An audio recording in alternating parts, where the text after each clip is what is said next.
Hello hello, c'est Gwen pour une nouvelle vidéo des butineurs sur la thématique contribuer à l'épanouissement des enfants. Et cette fois-ci, j'avais envie de te parler des cris quand nous crions, que ce soit en tant que parent, en tant que professionnel de l'animation, enseignant ou quoi au caisse, quand à un moment donné, ce qui nous vient, c'est de crier. Et souvent, c'est quelque chose qui peut être assez culpabilisant. On se demande pourquoi on le fait. Après coup, on se voit faire. Alors, il y a des fois où on est tellement immergé dans l'énervement que ça nous paraît normal. Et puis, il y a des fois où on se voit faire et on se dit, mais pourquoi je gueule comme ça?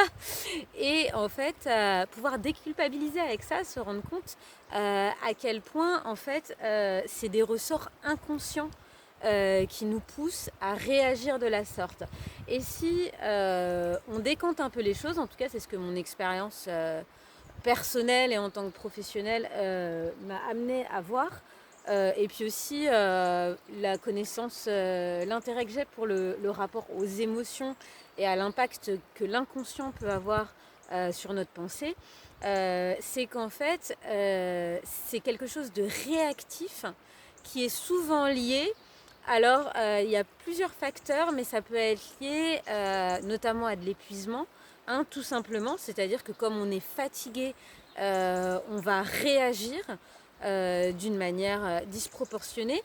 Donc là, bien entendu, c'est le repos qui va nous aider. Seulement, des fois, c'est pas toujours possible, soit quand on est dans une situation de rush professionnel, ou si on a des enfants en bas âge, ou si on est malade mais qu'on est quand même au travail, enfin pour plein de raisons différentes, ou parce qu'on déprime, parce qu'on vit un deuil, enfin il peut y avoir plein de raisons. Mais c'est difficile d'y faire face, mais déjà dans un premier temps, de pouvoir déculpabiliser et pouvoir se dire oh là là, révélateur, que je suis fatiguée, et se donner de la douceur et de l'empathie plutôt que se dire ah là là mais c'est pas possible, je suis nulle à brailler comme ça, et puis je suis pas une bonne professionnelle, ou je suis pas une bonne mère, ou je suis pas une bonne grand-mère, ou un bon père, enfin que sais-je. De pouvoir déjà mettre de la douceur et de se dire là je me rends compte que je réagis. Et déjà, rien que la prise de conscience de savoir que c'est pas nous qui sommes comme ça, mais que nous réagissons, c'est déjà énorme. L'autre chose dont j'ai pris conscience et dont les gens le savent moins, c'est que ça peut être lié à de la sidération. Et souvent d'ailleurs, les cris sont liés à des mouvements de colère, ou quand les enfants s'agitent autour de nous et qu'on crie ah mais c'est pas possible, ou voilà, enfin en fait, c'est des fois qu'on est tellement démunis, sidérés de ce que l'autre vient nous faire, soit qui vient de nous retourner une assiette, ou renverser un verre pour la énième fois, ou découper une nappe ou une fringue, ou enfin que sais-je ce qui vient de se passer, ou de se mettre de la nourriture dans les cheveux, que ce qui vient, en fait, le cri vient témoigner de la sidération. Et ça, en fait, c'est quelque chose que cérébralement, on peut tout à fait déconstruire. Alors, ça peut en plus être plus ou moins rapide, mais il faut quand même le faire plusieurs fois. Ça nécessite une automatisation. Mais si on met autre chose à la place, par exemple, de se forcer, enfin d'y penser, et de, si on commence à crier, à faire non, non, non, non, non, et de se trouver une chansonnette, par exemple, ou une phrase magique, et puis de dire aussi à l'enfant tout simplement, tiens, ça c'est la phrase de quand je suis vraiment énervée. Donc quand celle-là tu l'entends, en général c'est qu'il ne faut pas forcément aller beaucoup plus loin. Déjà ça permet d'instaurer un climat où l'enfant comprend quand ça commence à devenir trop, plus intéressant que attention une fois, deux fois, trois fois, parce qu'à un moment donné, l'enfant va vite s'y faire et vite il va ne plus obéir avant la troisième fois.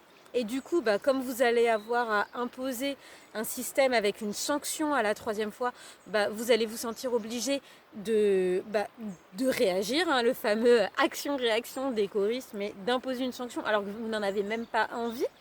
Et du coup, le coup de la chansonnette, alors ça peut être plein de choses différentes, hein. Moi je sais que je suis de la génération où quand j'étais ado, on chantait les Fujis. Alors par exemple au centre de loisirs, quand ça commence à monter, il y a des fois où ça m'arrivait ça, ouh là là là, là. Et ça voulait dire ouh là là là. Mais ça peut être, par exemple, je pense, là, il y a une chanson qui est sortie il y a quelques temps, pas si longtemps que ça, de Gaël Faye, qui s'appelle Respire, ça peut être ça. Ou à l'ancienne aussi, il y avait Mickey 3D qui chantait il faut que tu respires, et ça sert rien de le dire. Et oui, il faut respirer. Et en fait, j'en viens à ma troisième solution, c'est que la respiration fait tout, en fait. Et ça, je le vois énormément parce que je travaille beaucoup avec les gens en évopédagogie, et notamment avec les gens qui se sentent attaqués, ou les gens qui ont du mal à prendre du recul quand ils sont en colère. Je les fais vraiment travailler avec ça et le rapport au souffle, en fait. Parce que qu'est-ce qui se passe quand quelqu'un nous énerve, aussi fou que ça puisse paraître, si on le décante petit à petit, qu'on séquence le truc, et ben en fait, on se prive de notre air. L'autre est rentré dans notre sphère, il s'est agité autour de nous, il nous a fait une grosse bêtise ou un truc, et on est tellement sidéré que on se coupe de notre souffle. Et donc forcément, quand on se coupe de notre souffle, on passe du préfrontal. C'est c'est physiologique tout ça, hop, soit on part en limbique dans les émotions et paf, ça part, soit c'est carrément le reptilien, c'est mode d'urgence, et là on chope le gamin et on peut même tirer par le bras, ou enfin voilà, il y a des choses des fois, surtout bon, dans les milieux pro on est quand même habitué, mais surtout quand c'est le nôtre, ça peut être... des fois sans le faire exprès et sans le vouloir, encore une fois. Et c'est pour ça qu'il faut surtout pas culpabiliser, mais retravailler ça, déjà de se donner de la douceur, et dans un deuxième temps, de chercher à trouver d'autres solutions, parce que on n'est pas responsable de nos réactions. Par contre, on est responsable de se laisser dominer fois après fois, problème après problème, toujours de la même manière, par nos réactions, d'une certaine manière. Et donc là, de rééduquer ça, encore une fois, et au début, ça va paraître pas naturel du tout, et même l'enfant, il va pouvoir nous regarder un peu comme ça, et même de le surjouer, par exemple, d'en faire un jeu avec « Ouh, zen là, maman, parce que bon... »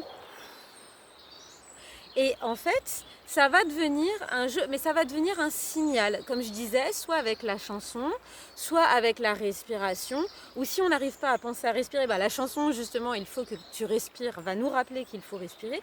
Mais en fait, ça va être une petite routine d'une certaine manière qu'on va s'imposer, et au fur et à mesure, je te garantis que là, si tu fais ça les 2-3 prochaines semaines, d'ailleurs, je veux bien un retour, ça peut être vraiment intéressant. Voilà, j'espère que cette vidéo aura été utile et que tu auras eu envie d'utiliser les outils. N'hésite pas à me faire un petit retour si ça a fonctionné. Et puis si ça n'a pas fonctionné, ça m'intéresse de le savoir aussi. On cherchera d'autres choses ensemble. Si tu connais des gens qui sont dans cette situation, même si cette vidéo est en lien privé, tu peux la partager à 1 ou 2 personnes à qui tu penses que ça pourrait être utile. Eh bien, à dans 10 jours pour une nouvelle vidéo sur la thématique « Contribuer à l'épanouissement des enfants ». Ciao!